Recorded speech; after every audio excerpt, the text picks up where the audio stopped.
দোয়ার জন্য মাধ্যম হিসেবে কাউকে লাগে না, এমনকি আমাদের নবীকেও লাগবে না, কিন্তু নবীর তরিকাটা লাগবে। তাহলে দোয়ার তরিকা জানা লাগবে না? জেনে নেন। দোয়া দুই প্রকার, নির্দিষ্ট দোয়া, অনির্দিষ্ট দোয়া। নির্দিষ্ট দোয়াটা কি? খাবারের আগে বিসমিল্লাহ, খাবার শেষে আলহামদুলিল্লাহ, মানে মসজিদে ঢোকার সময়, মসজিদ থেকে বের হওয়ার সময়, এই যে নির্দিষ্ট সময়ে সময় আমরা দোয়া করি না?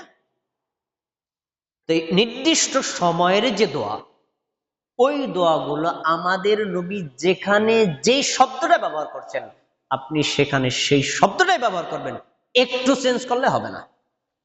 বোঝানোর জন্য বলি, মসজিদে ঢোকার সময় কি? আল্লাহুম্মা ইফতাহ লি আবওয়াবা রাহমাতিক, এর অর্থ আল্লাহ আপনি আমার জন্য রহমতের দরজা খুলে দেন, তাই তো? বের হওয়ার সময় দেখেন আল্লাহুম্মা ইন্নী আসআলুকা মিন ফাদলিক, আল্লাহ আমি আপনার কাছে অনুগ্রহ চাই। দুই দোয়ার অর্থ এক। দেখেন, এখন অর্থ এক বলে ঢোকার দোয়াটা যদি বের হওয়ার সময় পড়েন, বের হওয়ার দোয়াটা যদি ঢোকার সময় পড়েন, নাকি কি হবে? কিছুই হবে না, কিছুই হবে না। কেন? নবীর তরিকা ফলো করেননি।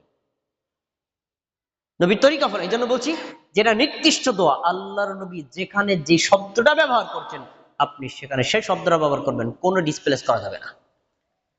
আর কিছু দোয়া আছে অনির্দিষ্ট, নির্দিষ্ট স্থান বা সময় ভিত্তিক না। যেমন রব্বানা আতিনা ফিদ দুনিয়া হাসানাতাও ওয়া ফিল আখিরাতি হাসানাতাও ওয়া কিনা আযাবান্নার, আল্লাহ আপনি আমাকে দুনিয়াতে কল্যাণ দান, আখিরাতে কল্যাণ দান, জাহান্নামের আগুন থেকে বাঁচান। এটা কোনো নির্দিষ্ট সময়ের জন্য না, যখন ইচ্ছা, যেখানে ইচ্ছা, যতবার ইচ্ছা পড়তে পারেন, এটা আপনি স্বাধীন।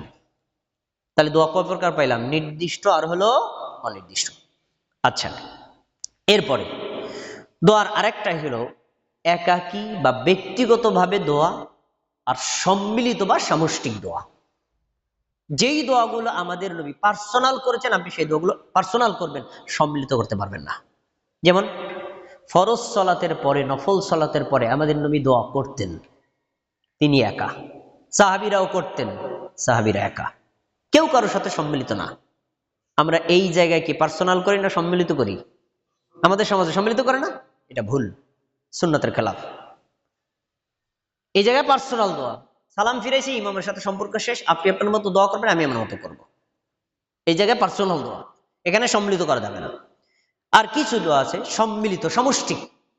যেমন খুতবার মধ্যে ইস্তেসকার জন্য দোয়া, খুতবার মধ্যে দোয়া আমি করি না, খতিবের উচিত খুতবার একটা অংশে সবার জন্য দোয়া হবে, সেই দোয়া করবেন খতিব, আর মুসল্লিরা সমর্থনে বলবেন আমিন, আল্লাহ কবুল করো, এইটাও সম্মিলিত দোয়া।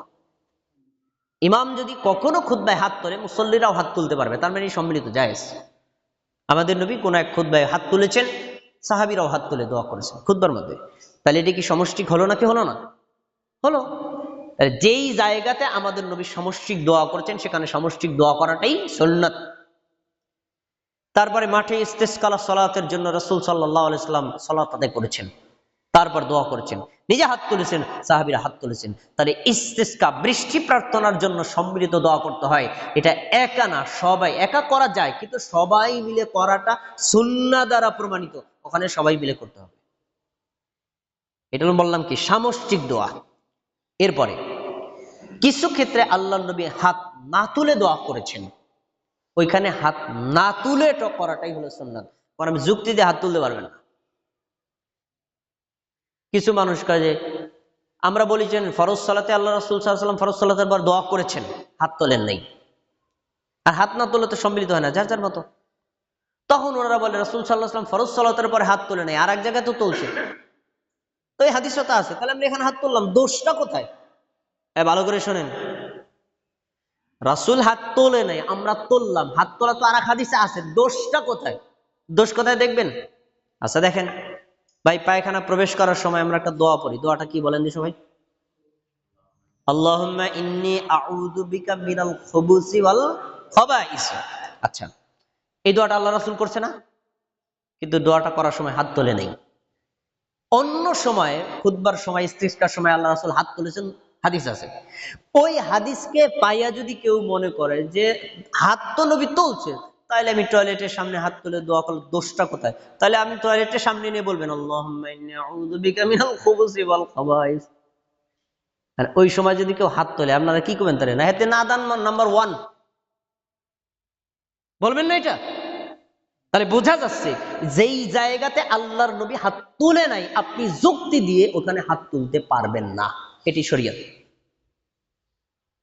আচ্ছা, এরপরে রাসূল সাল্লাল্লাহু আলাইহি ওয়াসাল্লাম যেখানে হাত তুলে দোয়া করেছেন সেখানে হাত তোলা যায়। যেমন আপনি যদি আপনার বাবার আবার নির্দিষ্ট কোনো লোকের কবর জিয়ারত করতে যান, তখন কবরকে ডানে বা বামে অথবা পিছনে রেখে হাত তুলে দোয়া করতে পারবেন।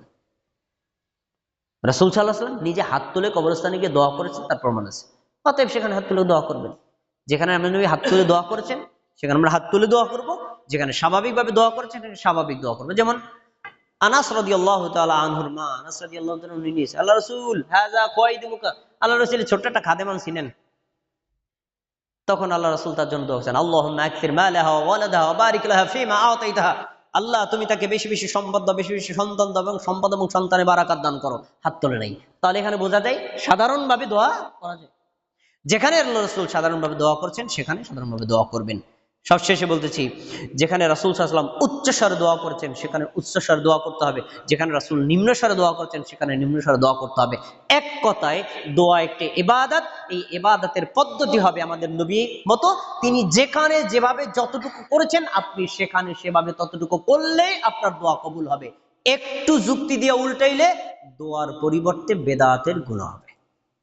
আল্লাহ আমাদের সবাইকে সুন্নাত মোতাবেক আল্লাহর কাছে বেশি বেশি দোয়া করার তৌফিক দান।